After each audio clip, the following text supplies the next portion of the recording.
So hey guys, কাপু ভাই কি বলে শুনেন। অনেকদিন পরে গেমে আসছি, গেমের স্ক্রিনটা অন করেছি, খুব শান্তি লাগতেছে দেখতে। তো গাইজ, আমি আড়ালে ছিলাম, খুব ভালো ছিলাম, খুব শান্তিতে ছিলাম, গেমের ভিডিও বানাইতেছিলাম না।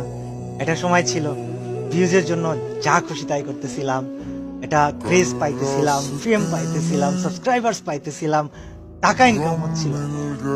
তোমরা একটা বিষয় কি জানো? হয়তোবা এগুলো আমি আর করবো না। মানে কিছু পরিবর্তন, কিছু চেঞ্জ, কিছু জিনিস আছে, এগুলো না বলাই থাক।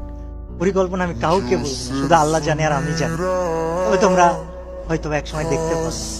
বাট আমি না, কিছুদিন আছি, কিছুদিন আছি, এগুলো সমাধান করতে হবে। তবে আমি এই কমিউনিটিটাকে একটা দিকে ঠেলে দিয়ে তারপরে হয়তো চলে যাবো, বা হয়তো থাকবো, আমি জানি না। এবং একটা মজার বিষয় কি জানো? একটা সময় মনে হয়তো ভিউ পাইতেই হবে, একটা সময় মনে হয়তো টাকা কামাইতেই হবে, অনেক কিছু করতে হবে। এটা এখন কি মনে হয় জানো?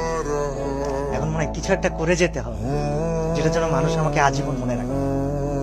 আগে অনেক কিছুতে ভয় পেতাম, আর এখন এখন জাস্ট একটা কথা বলি যে আগে ভয় পেতাম বা কাউকে থামাইতে হলে চিল্লা পারলে অনেক কিছু, এখন সবচেয়ে ধীর স্থির ভাবে, সবচেয়ে নরম কণ্ঠে, সবচাইতে ইফেক্টিভ কাজগুলা করে দেখাই।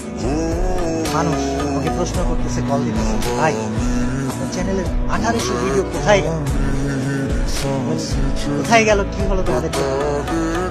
বিষয় হচ্ছে যে একটা পরিকল্পনা ছিল, আছে।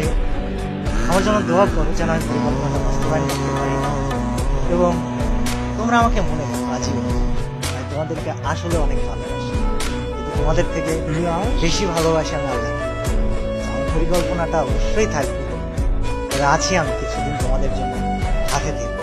তবে আমি ফ্রি ফায়ার সম্মানের জায়গায় রেখে তারপর ইনশাল্লাহ হাতে থাকতে চাই। আল্লাহ হাফিজ সবাইকে।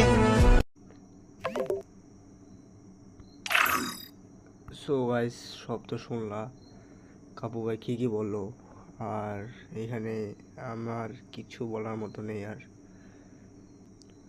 Tata, bye bye.